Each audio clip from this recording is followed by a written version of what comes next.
Hello students, welcome to my YouTube channel. तो कैसे हो आप सब लोग? आई होप आप सभी लोग अच्छे होंगे। तो भाई आप लोगों की जो है दिल्ली डीएलएड और डीपीएससी की रैंक लिस्ट आ चुकी है और आपने अपनी रैंक भी चेक कर ली होगी। अगर आपने अपनी रैंक नहीं चेक करी है तो आप मेरे टेलीग्राम चैनल से रैंक लिस्ट को डाउनलोड करके अपनी रैंक देख सकते हो।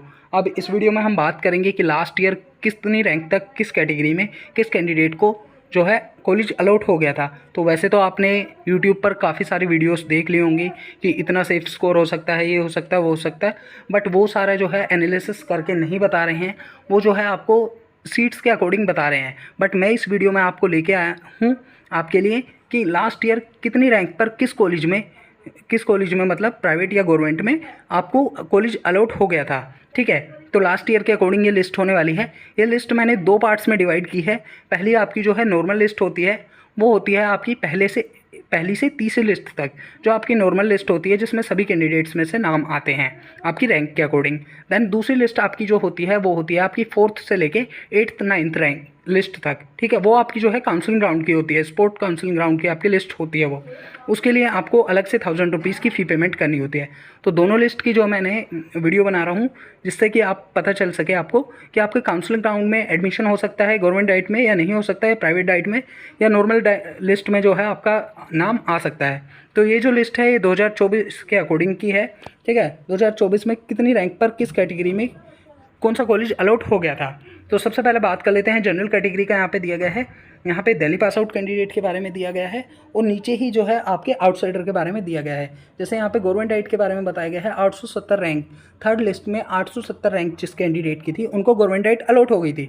वहीं अगर प्राइवेट डाइट के बारे में बात करें तो प्राइवेट डाइट 3500 रैंक वाले कैंडिडेट को थर्ड लिस्ट में प्राइवेट डाइट अलॉट हो गई थी। इससे कम वाली जो रैंक है सभी को प्राइवेट डाइट अलॉट हो गई थी, प्राइवेट और गवर्नमेंट डाइट अलॉट हो गई थी। 870 तक जो है गवर्नमेंट डाइट अलॉट हो गई थी और 3500 रैंक तक जो है प्राइवेट डाइट अलॉट हो गई थी थर्ड लिस्ट तक।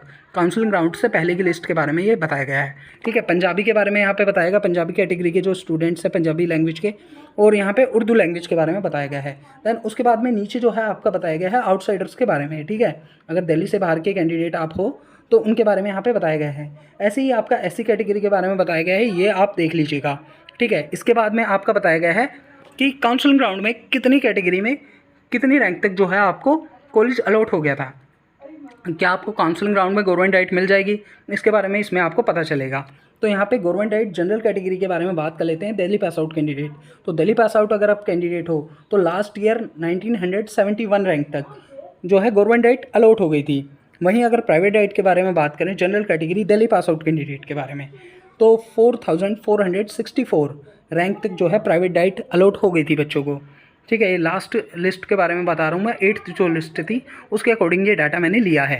ठीक है, पंजाबी जो लैंग्वेज है वहाँ पे आपके 6887 तक रैंक तक जो है आपको कॉलेज अलॉट हो गया था general category Delhi pass out candidate.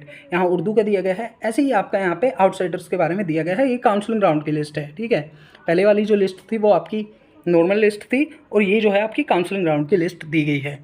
इसी तरह यहाँ पे आपका एससी कैटेगरी के बारे में बताया गया है कि एससी कैटेगरी में जिस कैंडिडेट की 12,149 रैंक थी उनको भी गवर्नमेंट डाइट अलॉट हुई है। ठीक है, काउंसलिंग राउंड में उनको गवर्नमेंट डाइट अलॉट हुई है। तो ये आप देख सकते हो कि इतनी ज़्यादा रैंक होने के बाद में भी SC category Delhi pass out candidate को कॉलेज अलॉट हुआ है, वो भी गवर्नमेंट कॉलेज। यहीं प्राइवेट डाइट के बारे में अगर हम बात करें तो प्राइवेट डाइट में जो है आपकी Delhi pass out SC category का जो कैंडिडेट था उसको प्राइवेट डाइट में 13,396 रैंक तक जो है कॉलेज अलॉट हुआ है। पंजाबी में यहाँ पे बताया गया है और उर्दू में कोई भी कैंडिडेट नहीं था। ऐसे ही एससी कैटेगरी आउटसाइडर के बारे में यहाँ पे बताया गया है और उसके बाद में यहाँ पे ST category Delhi pass out, ST category outsider और ओबीसी कैटेगरी के बारे में यहाँ पे बताया गया है। जैसे कि OBC category Delhi pass out अगर कैंडिडेट था तो लास्ट जो कैंडिडेट जिसको अलॉट हुआ है कॉलेज 9101 रैंक तक जो है कॉलेज अलॉट हुआ है। तो ये आप देख सकते हो। तो अगर आपको वीडियो अच्छी लगी हो वीडियो को लाइक और चैनल को सब्सक्राइब कर लीजिएगा ताकि डीएलएड से रिलेटेड सारी इन्फॉर्मेशन आपको मिलती रहे। Thank you so much.